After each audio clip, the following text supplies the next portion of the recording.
Em todo o trabalho há proveito. Meras palavras, porém, levam à penúria. Provérbios capítulo 14, versículo 21. Eu pessoalmente gosto dos provérbios da língua Umbundo, uma das línguas de Angola. Embora eu não seja fluente nesta língua. Akulunhati, Anjambalima, Chukwele Achoveko, Avoyo Chukwele Achoveko. Traduzido poderia ficar: o elefante trabalhe, porque o que é do outro não é seu. Meu prezado ouvinte, quero falar sobre a bênção do trabalho. Sim, eu sei que você está desempregado e está colocando toda a culpa ao governo do seu país. Eu sei que a taxa de desemprego é alta em nosso país, os jovens vivem de trabalhos precários e as nossas mamães vivem de vender nas praças dos nossos bairros. Chegamos a um ponto em que podemos afirmar que é a criatividade e a resiliência do povo que o mantém vivo, e não já a sabedoria de um governo. Aliás, se dependêssemos apenas de viver de acordo aos que os governos pensam, a nossa situação seria pior do que já vivemos. Como diz bem outro provérbio em Umbundo: Anjalu njupeke pembe, onjala kavanji pepe. Ó guia, liberta-me dos campos incultos. Os olhos de fome não costumam ver de perto. Ou seja, a fome aguça a criatividade. O meu texto de hoje diz que em todo trabalho há proveito. Mas de que proveito está falando o meu texto? Aqui a palavra proveito é tão polissêmica quanto são variadas as necessidades do homem.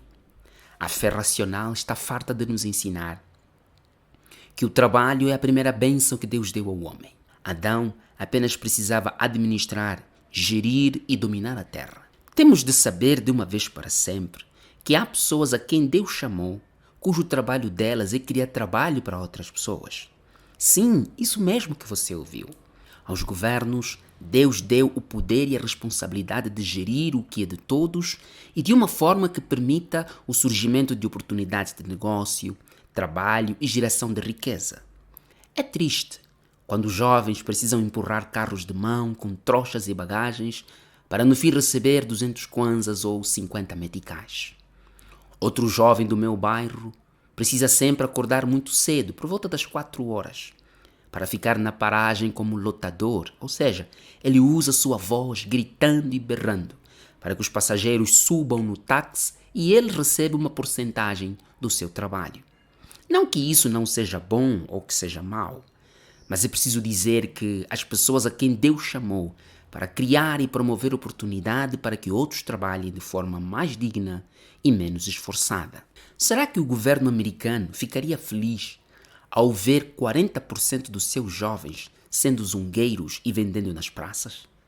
Será verdade que na Suíça metade dos jovens passa a vida nas praças vendendo vassouras, roupas do fardo, lavando carro nas lagoas e mesmo trabalhando como mototaxista nas ruas de Genebra?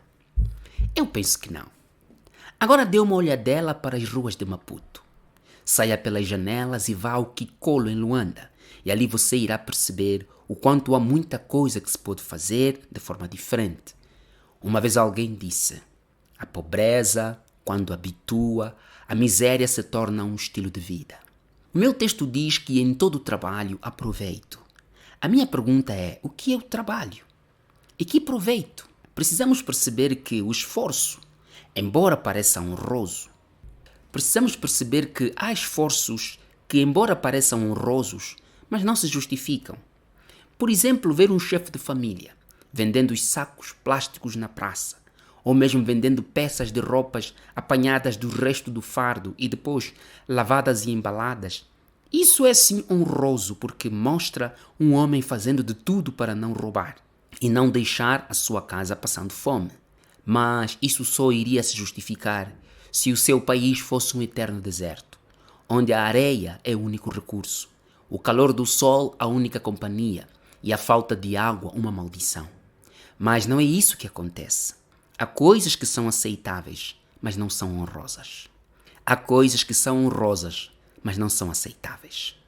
Aceita-se que uma mulher passe o dia debaixo do sol com seu filho ao colo vendendo água em sacos plásticos. mas não é honroso para a nossa história enquanto país e enquanto Estado organizado, e que persegue a realização multidimensional de seus cidadãos. O meu texto nos convida ao trabalho e não ao sofrimento. Sim, meu ouvinte, todo trabalho não deve sempre significar sofrer.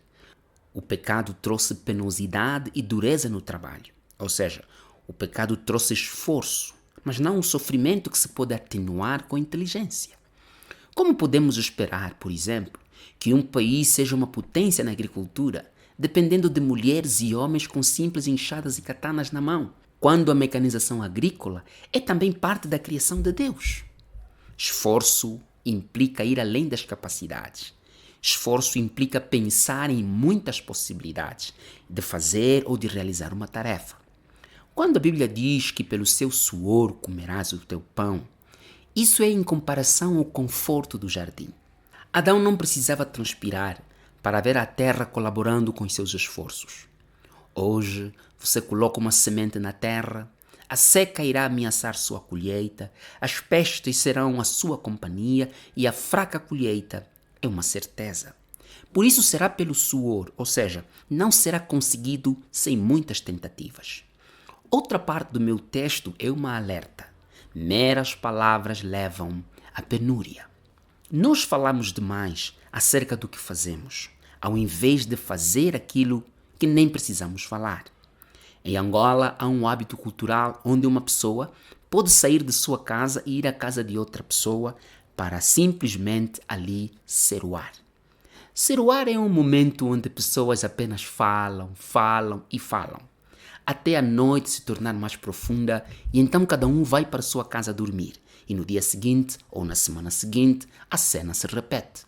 Claro que há um aspecto positivo, que é o de promover a irmandade e a comunhão. Mas ninguém desenvolve sua vida só ficando na ceroação. A vida requer inteligência, porque o nosso Deus é inteligente. Ele nos disponibilizou uma natureza que se rege por meio de leis e princípios e que só quem os descobre com diligência, dedicação, disciplina e resiliência poderá então achar a prosperidade temporária enquanto descansa na vitória já conseguida por Cristo na cruz. Uma coisa precisamos aprender: o único que apenas pode falar e tudo acontecer é Deus. Quanto a nós, seres criados, a verdadeira gramática das regras para se vencer na vida está no pensamento, nas ideias, na força de vontade que alimenta as nossas mãos e na fé, na providência de Deus.